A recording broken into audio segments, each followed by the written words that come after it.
पाकिस्तान का साथ देकर क्या तुर्की और अजरबैजान ने की बड़ी गलती? क्या तुर्की और अजरबैजान को इसकी बड़ी कीमत चुकानी पड़ेगी? इंडिया में बॉयकॉट तुर्की और अजरबैजान क्यों ट्रेंड कर रहा है और इससे आर्थिक तौर पर इन दोनों देशों को कितना नुकसान होगा, जानेंगे इस वीडियो में।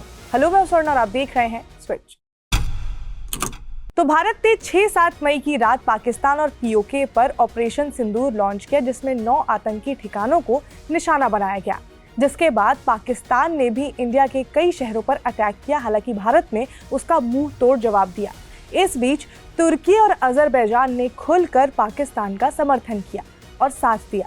भारत और पाकिस्तान के बीच बढ़ते तनाव और पहलगाम में हुए आतंकी हमले के बाद तुर्की और अजरबैजान द्वारा पाकिस्तान का समर्थन किए जाने पर भारत में इन दोनों देशों के खिलाफ जो है वो नाराजगी का माहौल सा बन गया है।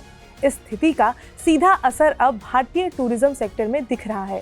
इंडियन एक्सप्रेस के एक रिपोर्ट के हिसाब से make my trip, Ixigo, Cox and Kings जैसी प्रमुख ऑनलाइन ट्रैवल एजेंसियों ने तुर्की और अजरबैजान के लिए नई बुकिंग्स को या तो रोक दिया है या लोगों से इन देशों की यात्रा करने से बचने के लिए सलाह दी है। ईज माई ट्रिप ने तो खुलकर कहा है कि जो देश भारत विरोधी रुख अपनाते हैं उन्हें भारतीयों का पर्यटन से आर्थिक लाभ नहीं मिलना चाहिए।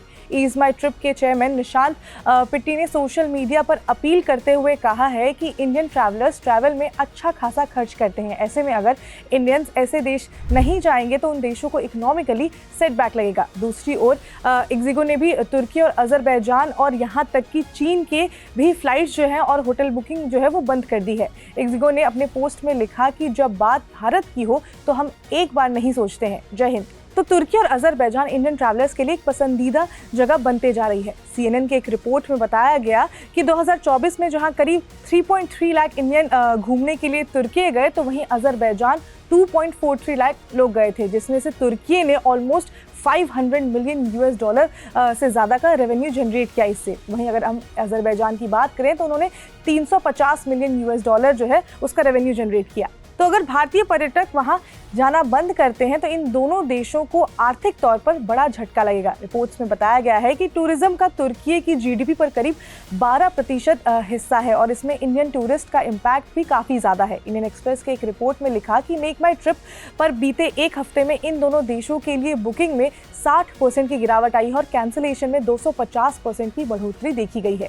ये वही स्थिति है जैसे मालदीव्स को जनवरी 2024 में झेलनी पड़ी थी, जब वहाँ के डिप्टी मिनिस्टर ने प्रधानमंत्री नरेंद्र मोदी पर आपत्तिजनक टिप्पणी की थी और देश भर में बॉयकॉट मालदीव की मुहिम जो थी वो शुरू हो गई थी। लास्ट ईयर सोशल मीडिया पर हमने देखा कि कैसे बॉयकॉट मालदीव काफ़ी दिनों तक ट्रेंड करते रहा था और अभी ऐसा तुर्की और अजरबैजान के लिए हो रहा है। लोग खुद से अपना ट्रैवल प्लान जो है वहाँ जाने के लिए वो कैंसिल कर रहे हैं और बाकी लोगों से भी अपील कर रहे हैं कि वो भी वहाँ न जाए। अब देखना ये होगा कि तुर्की और अजरबैजान इस विरोध के बाद अपने रुख में बदलाव करते हैं या नहीं। लेकिन इतना ज़रूर तय है कि भारत का ट्रैवल सेक्टर अब सिर्फ पर्यटन नहीं बल्कि राष्ट्रीय हित और सम्मान का भी प्रतीक बन चुका है और लोगों ने ये दिखाया है कि जो देश हमारा साथ नहीं देगा उनके यहाँ जो ट्रैवल है वो उतनी ज़्यादा नहीं होगी। और जो बीता एक हफ्ता अभी गया है उसमें इन सब बातों को प्रत्यक्ष तौर पर देखने को मिला। जिस तरह से उन दोनों देशों को जाने के लिए जो बुकिंग्स है उसमें गिरावट देखने को मिली है और लोग भी जो सोशल मीडिया पे हैं वो लगातार यही अपील कर रहे हैं कि लोग